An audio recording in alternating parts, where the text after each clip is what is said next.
Hello दोस्तों, आज मैं आपको हाथी और चींटी की कहानी सुनाती हूँ।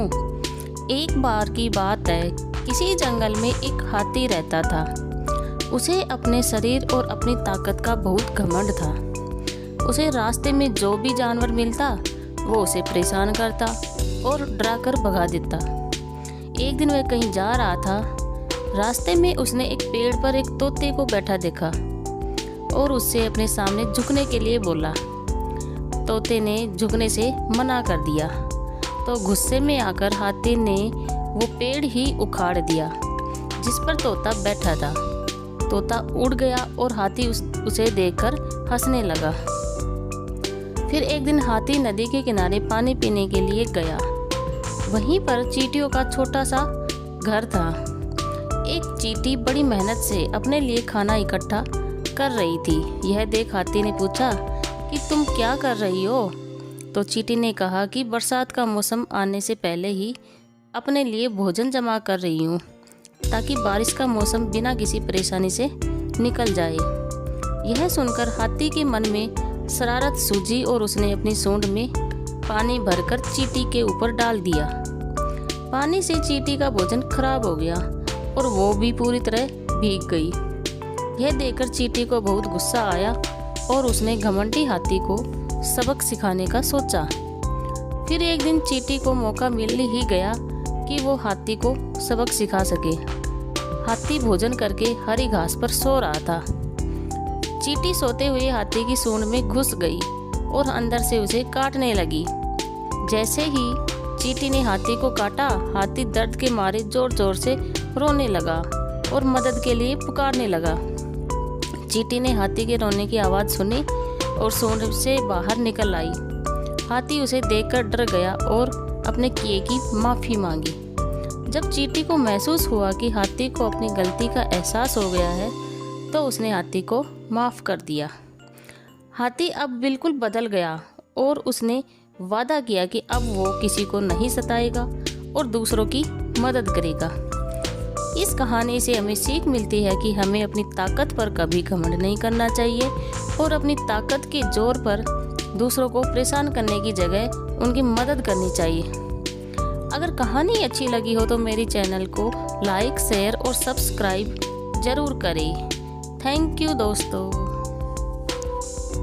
हेलो दोस्तों, आज मैं आपको चतुर मुर्गा और धूर्त लोमड़ी की कहानी सुनाती हूँ। एक समय की बात है, एक लोमड़ी ने मुर्गे को पेड़ की डाल पर बैठे देखा। तो लोमड़ी ने सोचा कि अरे ये तो मेरे लिए बढ़िया भोजन हो सकता है, पर ये मुर्गा पेड़ से नीचे कैसे उतरे? ये सोचकर लोमड़ी बोली, अरे मुर्गा भाई, तुम डाल पर क्यों बैठे हो? नीचे आ जाओ। क्या आज का समाचार नहीं सुना है तुमने? अब सभी पशु पक्षियों में समझौता हो गया है, कोई किसी पर हमला नहीं करेगा। मुर्गे ने कहा, ये तो बढ़िया समाचार सुना है आपने। तभी मुर्गे ने चारों ओर देखा तो लोमड़ी ने पूछा कि क्या देख रहे हो मुर्गा भाई? तो मुर्गे ने कहा कि कुछ नहीं, पता नहीं, कुछ शिकारी कुत्ते तेजी से दौड़ते हुए इधर ही आ रहे हैं। ये सुनकर लोमड़ी घबरा गई। तो मुर्गे ने कहा कि अरे तुम क्यों घबरा रही हो? पशु पक्षियों में तो समझौता हो गया ना। तो लोमड़ी बोली कि सच है, परंतु लगता है कि शिकारी कुत्तों ने अभी ये समाचार नहीं सुना है। और यह कहकर लोमड़ी झट से दौड़ी चली गई। अगर आपको कहानी अच्छी लगी हो तो चैनल को लाइक और सब्सक्राइब करना ना भूलें। थैंक यू दोस्तों। हेलो दोस्तों, आज मैं आपको लोमड़ी और सारस की दावत की कहानी सुनाती हूँ। बहुत पुरानी बात है, एक जंगल में एक लोमड़ी और सारस रहते थे। ये दोनों बहुत अच्छे दोस्त थे। सारस रोजाना लोमड़ी को तालाब से मछली पकड़कर खाने के लिए देता था। ऐसे दोनों में गहरी दोस्ती होती चली गई। सारस बहुत सीधा साधा था, लेकिन लोमड़ी बहुत चालाक और शैतान थी। वह हमेशा दूसरों को परेशान किया करती थी। उसे दूसरों का अपमान करने और मजाक उड़ाने में बहुत मजा आता था। एक दिन उसने सोचा कि क्यों न एक बार सारस का भी अपमान किया जाए और उसका मजाक उड़ाया जाए। ऐसा सोचकर उसने सारस को दावत पर बुलाया। उसे जानबूझकर सूप एक प्लेट में परोसा। सारस प्लेट में से सूप को नहीं पी सकता।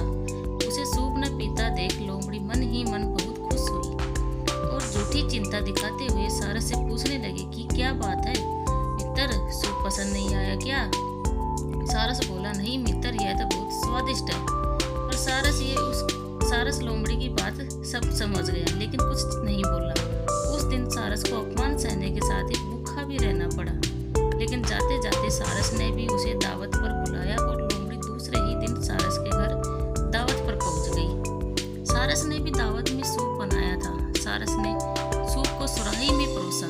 सुराही का मुंह इतना छोटा था कि उसमें बस चोंच ही अंदर जा सकती थी। लोमड़ी सारस को सूप पीते देखती रही। तभी सारस ने पूछा कि क्या बात है मित्र, सूप अच्छा नहीं है क्या? लोमड़ी को अचानक अपनी कही हुई बात याद आ गई और लोमड़ी अपने आप में बहुत अपमानित महसूस हुई लेकिन कुछ नहीं कह सकी।